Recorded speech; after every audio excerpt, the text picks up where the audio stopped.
Ladies and gentlemen, please welcome to the stage the founder and managing partner of FutureMap, Dr. Parag Khanna, and his panelists.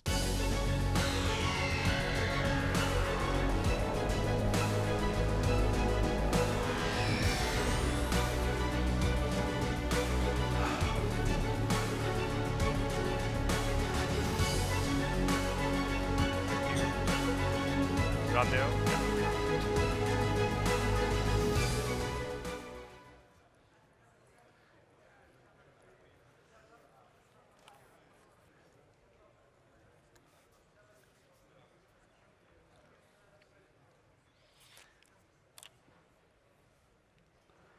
Ladies and gentlemen, good afternoon.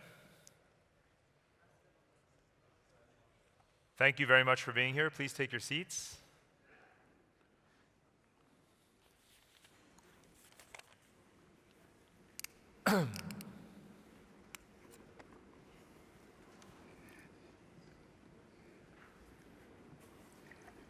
Thank you. Well, the Asian century has begun, and that should not surprise anyone because it has been under construction for about 3 decades now.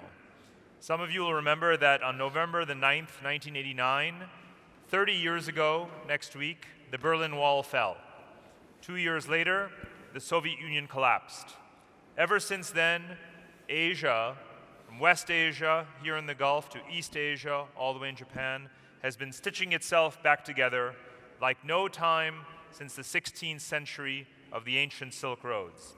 And this region right here has been pivotal to that story of the resurrection of Asia, particularly since the collapse of the Soviet Union. The first major milestone in this new Asian century was indeed the supercycle, the commodity supercycle, the rebirth of the maritime energy Silk Roads from the Gulf countries to East Asia. And since that time, trade liberalization, infrastructure investment, and so forth have further stitched this region together. And so today, Asia trades 60% of its trade is internal, second only and very close behind the European Union. 50% of global GDP in PPP terms is in the Asian region. It has taken only 25 years for Asia to overcome 5 centuries of division. So the Asian century is very much arrived, it is here, and it is a durable new reality. China is in PPP terms already the world's largest economy, but today Asia's growth is led very much by South Asia and Southeast Asia as well. So in this panel, we're going to talk about the full Asian picture and these cross currents that are driving the Asian century forward. And I'm delighted and honored to be joined here on the panel by His Excellency, Dr. Majid Al-Kassabi, the Minister of Commerce and Investment, the Kingdom of Saudi Arabia. Thank you so much, Minister, for joining us. Mr. Ramdeo Agrawal, the founder of Motilal Oswal Financial Services from India. Thank you so much for being here, Mr. Agrawal. And Mr. Shao Zhu, the Chief Investment Officer of China Merchant Bank and CEO of CMB International Capital. Thank you as well for being here. Your Excellency, Minister, if I can begin with you, please. The Kingdom is very much in favor again as an investment destination on the back of the reforms that have been undertaken and announced, of course, the planned Ramco IPO and other factors. As you look at the capital inflows into the Kingdom, where do you want to see, in the context of the future vision, where do you want to see the new investment capital most allocated and directed? What are the sectors that you feel are going to be the strongest in the Kingdom moving forward? Thank you, Parag. Good morning, ladies and gentlemen. As you know, Saudi Arabia is the largest economy in the area. Saudi Arabia is a G20 member. The fact is that in both, Saudi Arabia have achieved a top reformer and a top improver in the Doing Business report of the World Bank is a testimony to the progress we have taken to ease of doing business and to fight bureaucracy. Saudi Arabia has a unique mix of blend of competitive advantages. a robust business environment, a large youth population. 80% of our population is below the age of 45.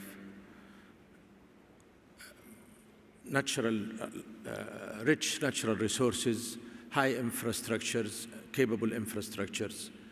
And the most important is our DNA as a Saudis, where we are hospitable and generous to our visitors and investors. That makes Saudi Arabia is a land for opportunities, especially coupled with the unleashing of a lot of sectors in mining, health, tourism, entertainment, culture, logistics. All of this makes Saudi Arabia is a land of opportunities for the future. Coupled with the mega projects that Saudi Arabia Vision 2030 have taken, like NEOM projects, the Red Sea project, and the Mala project, and Al Qiddiya project, Saudi Arabia has a unique, rich blend of the sun and the sea and the sand and archaeological sites, which makes it unique. And all of this combined make Saudi Arabia have an unprecedented opportunity, create an unprecedented opportunities for investors to invest. You have drawn investment from all over the world, but as part of this Asian story, in particular, China and other Asian countries have been increasingly active investors in the kingdom. Tell us your view on the new Asian economic and financial partnerships. Let me read some of the statistics I found out, which is amazingly astonishing. You know that 60% of the population, of the world population, is in Asia, and 40% of our GDP, world's GDP is but amazingly, 64% of the global cargo traffic is coming from Asia. 65% of patents filed is coming from Asia. 48% of global international students are from Asia. 39, almost 40% of global travelers are from Asia. And 33% of global goods trade are Asia. Asia is, if you look at Asia, and you can divide Asia into different tiers. China is a tier by itself, is iconic economy and a standalone economy. Then you have the Japan and Singapore and India, which are the matured and developed. And then it comes to the Vietnam and Bangladesh, and they are the newcomers of. And then we are the Middle East, where Saudi Arabia, I think, fit as a connector between Africa and Europe and Asia, because connectivity today, with the world changing and consumer behavior and product service delivery patterns and technology changes, so Saudi Arabia could be, and the Middle East could be, a global connector and a hub to Africa and Asia and Europe. It's an excellent articulation of the vision for Saudi Arabia's role, not only with respect to Asia, but as you just said, as a connector and a hub between regions, and that's, of course, the advantage of this geography. Mr. Shao, the minister said that China is an iconic economy, and indeed, despite the fact that it is slowing down in terms of nominal growth rate, China does have very ambitious plans to drive its next wave of growth. So please shed some light on that for us. Okay, thank you. Well, I think it's the China economy developing so fast in the past 30 years. Our bank, China Merchant Bank, we have almost a similar story as our economic development in the past 30 years. We have 32 years history, just almost from zero to today's market value, 130 billion US. So we are now become the leading commercial bank in China. If we see the future development of China, of course, we have a little bit slowly compare our previous growing rate. Now 6%, I think still very high, very high. But in China, we think we can, a couple of aspects, we still can keep the whole economy move forward. The first area, I think, is maybe the 5G and the 5G related industry. This is probably one of the few areas Chinese company advanced a little bit in the world. For the whole 5G and the 5G infrastructures, that will be a huge investment, not just in China, but also in the world. I think like Huawei, they won probably more than 60 contracts worldwide. That will be one of the drivers for the economy to be more forward in next 10, 20 years. And in other areas, as renewable energy, India and China are two big buyers for Saudi crude oil. So, just the minister told me China become the #1 trade partner with Saudi. I think crude oil probably account maybe big numbers in there. However, in order to build safety strategies, national safety strategies, I think in China, not just rely on the overseas crude oil supply, we also need and build renewable energy system. I can tell you right now, the cost of the renewable energy are really substantially lower compared 5 or 10 years ago. So the government subsidy also substantially reduced in the past 2 or 3 years. Now, maybe from next year, we will no subsidy for wind power, no government subsidy to that. That means this industry or this equipment industry have a great potential development in near future. Another area I think is the urbanization still in China. Now we have about 50 to 60% urbanization ratio, but still lower than developed countries. They have 80-90% urbanization ratio. If more urbanization, I think, even in India, I think, and the similar. If we have more urbanization, we have more consumption, that also could become the driver to move forward the whole economy. Another area I think is the healthcare. The healthcare expenditures we think in China is about 60% to GDP. It's still just a 1/3 compared to American. I'm not very sure how about Indian. I think it's also have a big and the movement and still have space to be increased. So the China now have a new personal pension system and insurance program, and also encourage the more research on new drug and new medicine equipment and digitalization. A lot of such policies have been adopted. So this is also, I think, a great development future for whole economy. And another part is education.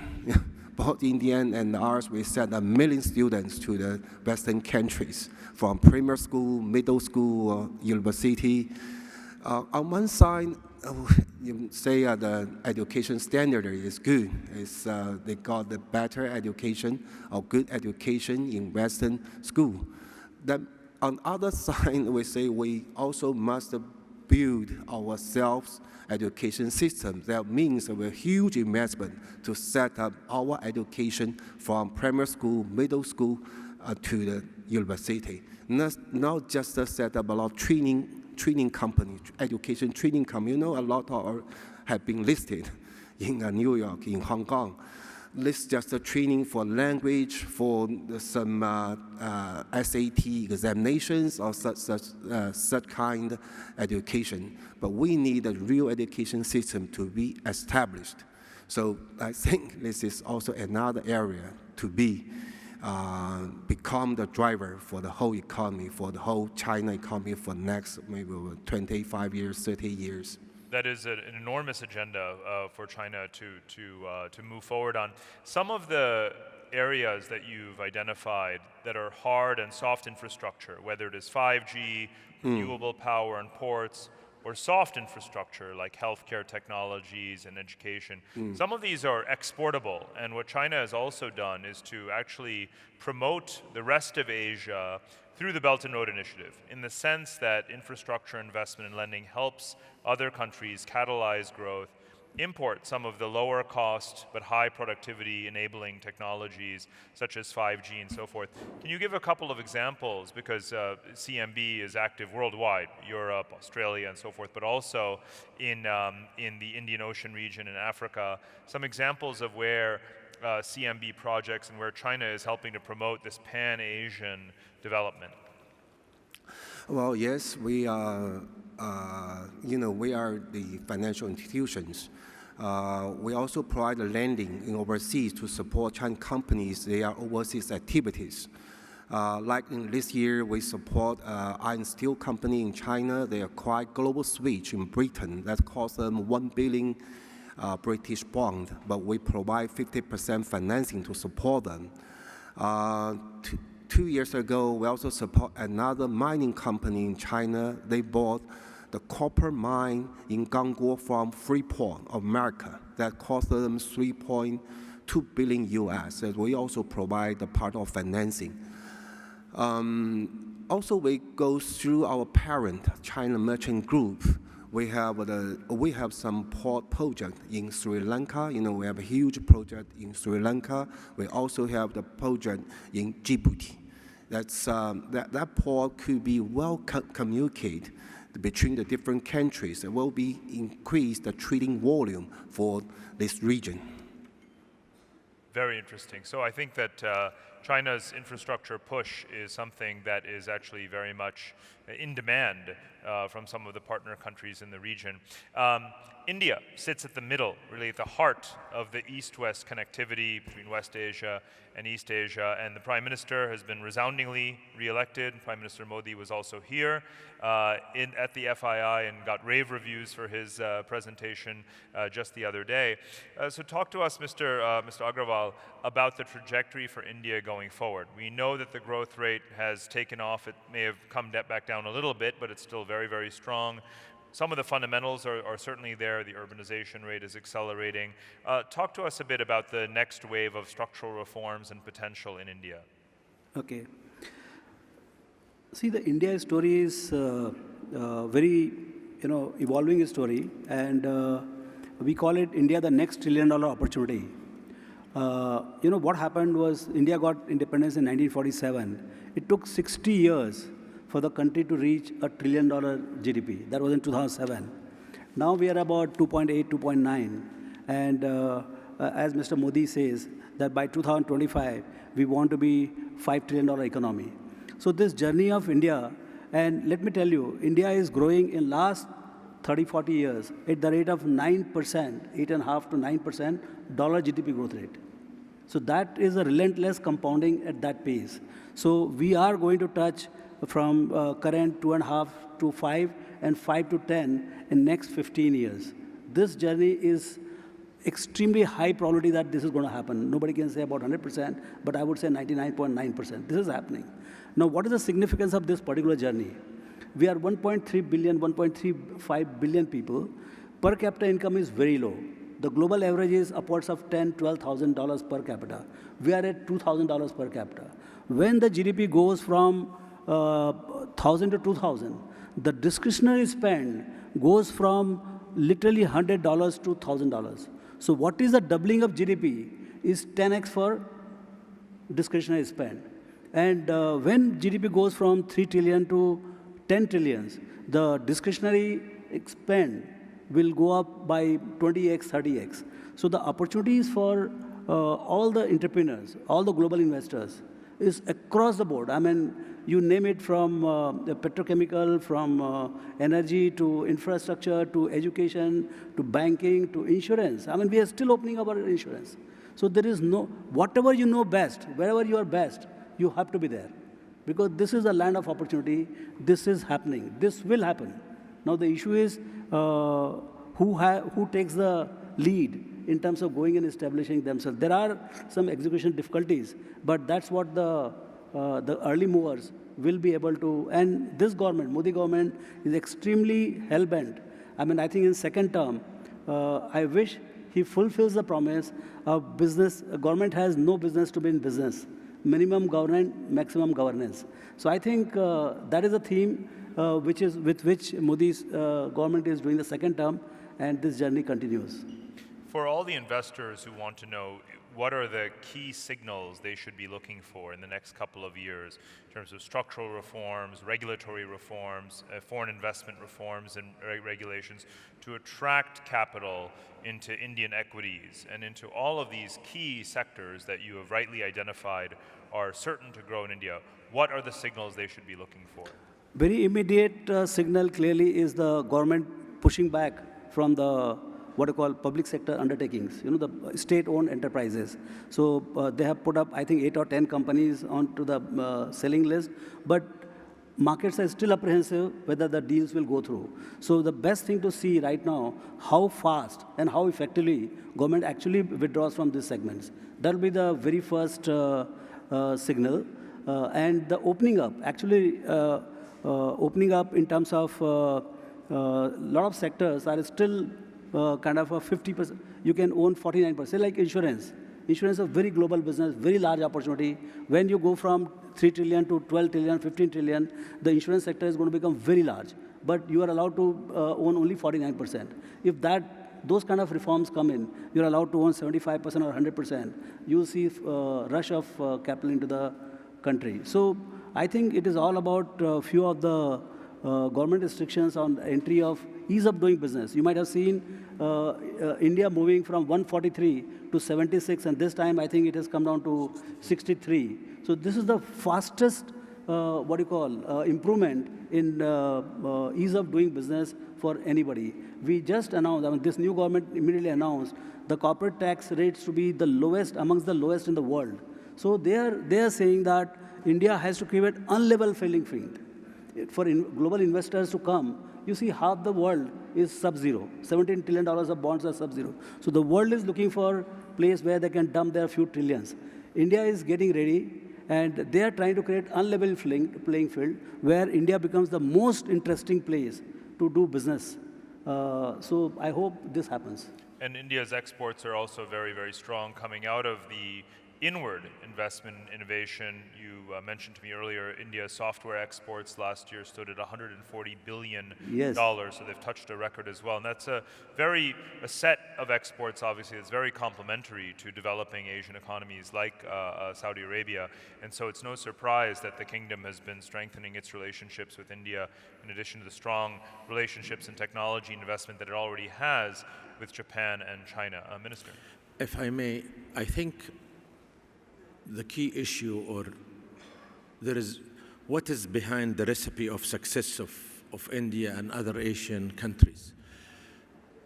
I think the hunger to reform and perform and to transform. All these countries have they've been called the recession-free countries or the sweet spots and all of that, because they focused on innovation, they focused on their youth, they focused on having a plan and a vision, and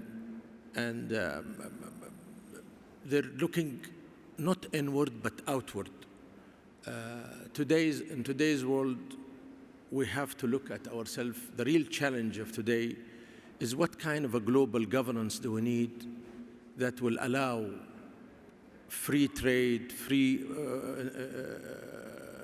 the transfer and the movement of talent and products and services among these nations. That's the real biggest challenge. I think Asia, or as they say, Asia is the new West, and I think because it has all the ingredients for success. Mr. Shah, what do you see as the next set of opportunities in Asia beyond those that you already mentioned?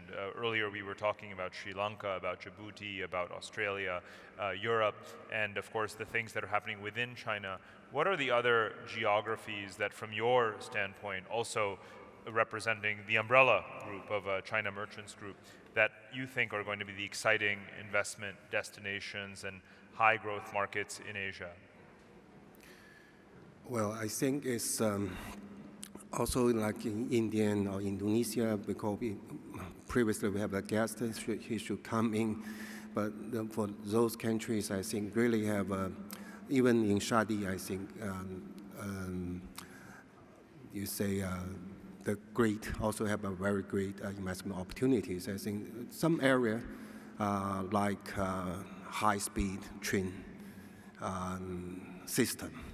This is now very successful in China already. We built a high-speed train system for the past 15 years. As you may know, Beijing-Shanghai high-speed train company will go public. Probably 4 or 5 months later, they already make applications. They already can make 1.5 billion US net profit this year, 2 billion US net profit next year. So I think either in India, also in Indonesia, I think always can do such kind projects. Even I think in Shadi, so from Daman to here to Mega is the ideal distance to build this high-speed train system. Because our population of India and China or Indonesia, I think even in Shadi, the population is okay, but a lot of tourists maybe in the future. But this will be enjoy very good, efficient the transportation system. I think this is also, in my brain, probably is the areas potentially very important for this region. Mr. Agarwal, one of the most promising aspects of the Indian fiscal policy in the last 5 years under Prime Minister Modi has been infrastructure investment. It's been massive. And many people might be surprised to know how much annual foreign investment into India is coming from China. It's about $3 billion a year or more. And it's started to spread across sectors, power, IT. Is there an opportunity for cooperation in other areas, such as high-speed transportation? Of course, there's the dialogue already with Japan on that. But where can you see the benefits of the Chinese modernization experience being brought into India as well? I think the biggest deficit in India is the execution, particularly very large, complex projects, because both the countries know how to handle 1.3, 1.4 billion people. And this is the biggest urbanization move in the history of mankind. I mean, India moving from 30% to even 50%. Now I think China is already about 50%. So the building of huge urban infrastructures, which is every single cities are going to be almost like any other country. I mean, Mumbai, Delhi, Bangalore, Hyderabad, these are like mini countries with 30, 40, 50 million populations. Right. I mean, I remember when you go to Argentina, I think Buenos Aires is literally 80% of the population in one city. So we are going to look at that kind of, mini cities, mini countries within the large country. So I think what I can see from Chinese point of view, they are fantastic in building up infrastructure, large infrastructure, complex infrastructure, and that too very quickly. Not that India cannot build, but we have shown very slow and obstructed kind of execution. That's where Chinese technology and help can definitely come handy. Minister, would you like to have the last word? No, again, with statistics, I was just, in terms of how Asian cities are flourishing, there are 368 cities in Asia that attracts over $600 billion worth of investment in industrialization. In terms of innovation, there are 20 cities in Asia that attracts and the home of almost about 1/3 of the world's innovation unicorns. And in terms of culture and mobility, there is more than 167 cities that drive 2.3 billion travelers annually. So all of this makes Asia is have a great potential to be the world's largest growing and investment opportunity in the future. Indeed, it already is. Thank you so much for all of these comments. Very often we have conversations that raise more questions than answers, but I'm very pleased that this was the opposite. Here from our distinguished panelists, we've gotten some very concrete answers as to what the strategies are, how they're going to be executed, what the key sectors of growth are, and where everyone should be investing in the Asian future. So with that, I'd like to close this session. Please join me in thanking our distinguished panelists for their commentaries.